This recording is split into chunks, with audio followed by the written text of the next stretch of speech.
এর আগে আমি অনেকগুলো পর্বে পশ্চিমবঙ্গ সরকারের অনেকগুলো জায়গার যুব আবাস আপনাদের সঙ্গে শেয়ার করেছি, যা ইউথ হোস্টেলও আমরা বলে থাকি। এই ইউথ হোস্টেলের রুম আপনাদের মধ্যে অনেকেরই পছন্দ হয়েছে এবং অনেকেই আমাকে কমেন্ট করে জানিয়েছিলেন যে এই ইউথ হোস্টেল কীভাবে করে বুকিং করা হয়। তো আপনাদের সামনে এই ভিডিওতে আমি এই ইউথ হোস্টেল কীভাবে করে বুকিং করা হয় তা কিন্তু তুলে ধরবো। তো চলুন ভিডিওটি স্টার্ট করা যাক।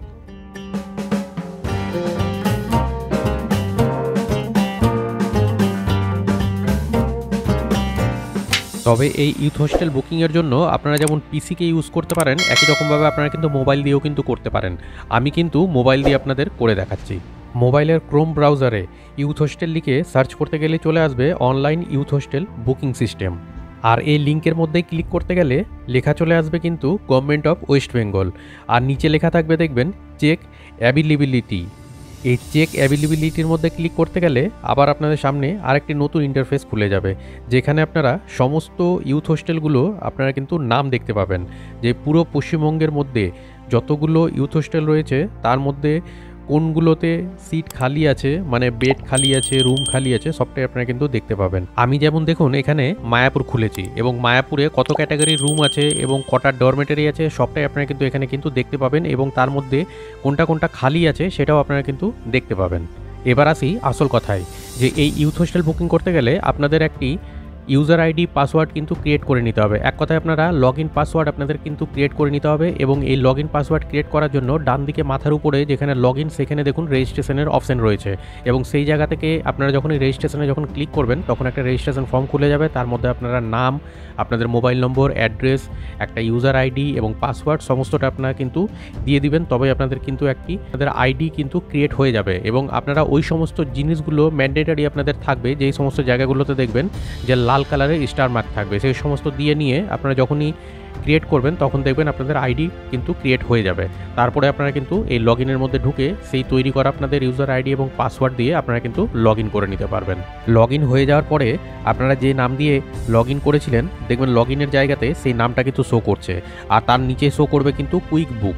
আর এই কুইক বুকের মধ্যে আপনারা কিন্তু লোকেশনের মধ্যে যখনই ক্লিক করবেন তখনই কিন্তু আপনাদের সমস্ত ইউথ হোস্টেলগুলো দেখাবে যে আপনারা কোন জায়গার জন্য বুক করতে চাইছেন। তারপরে তার নিচেই পেয়ে যাবেন কিন্তু আপনারা অ্যাকোমোডেশন টাইপ। সেই অ্যাকোমোডেশন টাইপও আবার আপনারা কিন্তু সিলেক্ট করবেন যে আপনারা কী ধরনের অ্যাকোমোডেশন চাইছেন, মানে আপনার রুমটা কী ধরনের চাইছেন। এখানে আপনারা অনেক রকমের রুমের কিন্তু অপশন পাবেন, যেমন AC double bedded room, non AC double bedded room, dormitory. আপনারা আপনাদের পছন্দ মতো কিন্তু সিলেক্ট করে নেবেন। তার নিচেই আপনারা পেয়ে যাবেন কিন্তু ফ্রম ডেট, মানে আপনারা কখন থেকে থাকতে চাইছেন, এবং টু ডেট, মানে আপনারা কতদিন অবধি থাকবেন। তো আপনারা যদি একদিনের জন্য যদি থাকেন তাহলে সেই ক্ষেত্রে আপনারা যদি ধরে নেন 7 ডিসেম্বর থেকে 8 ডিসেম্বর অবধি আপনারা থাকতে চাইছেন, সেক্ষেত্রে কিন্তু আপনারা ফ্রম ডেটেও 7 ডিসেম্বর দিবেন এবং টু ডেটেও কিন্তু 7 ডিসেম্বর দিবেন, তবেই কিন্তু এটা একদিনের জন্য বুক হবে। যদি আপনারা ওখানে 8 ডিসেম্বর দেন তবে কিন্তু ওটা কিন্তু 2 দিনের জন্য বুকিং হয়ে যাবে। এই জিনিসটা আপনারা কিন্তু মাথায় রাখবেন। আর নাম্বার অফ অ্যাকোমোডেশন, মানে আপনারা কটা রুম চাইছেন সেটাও কিন্তু আপনারা ওখানে দিয়ে দিবেন। দিয়ে নিয়ে শো টোটাল কস্টে গিয়ে আপনারা কিন্তু ক্লিক করবেন, তবে আপনারা কিন্তু রেটটা কিন্তু ওখানে শো করবে যে অ্যাকচুয়ালি কত টাকা লাগবে সে রুমের রেন্ট।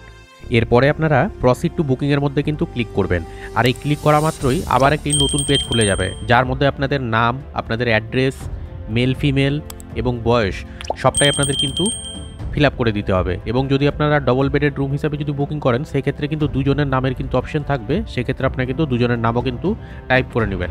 এরপরে নিচে দিবেন যেটা ম্যান্ডেটরি আছে সেটা হচ্ছে মোবাইল নম্বর। দেওয়ার পরে একেবারে নিচে আপনারা অপশন পেয়ে যাবেন পেমেন্ট টাইপ। তো পেমেন্ট টাইপের মধ্যে এরপরে আপনারা কিন্তু ক্লিক করবেন। আর পেমেন্ট টাইপের মধ্যে ক্লিক করতে গেলে আপনারা কিন্তু 3 রকমভাবে পেমেন্ট করার অপশন পাবেন, এক অনলাইন পাবেন, এক ডেবিট কার্ড পাবেন, এক ক্রেডিট কার্ড পাবেন।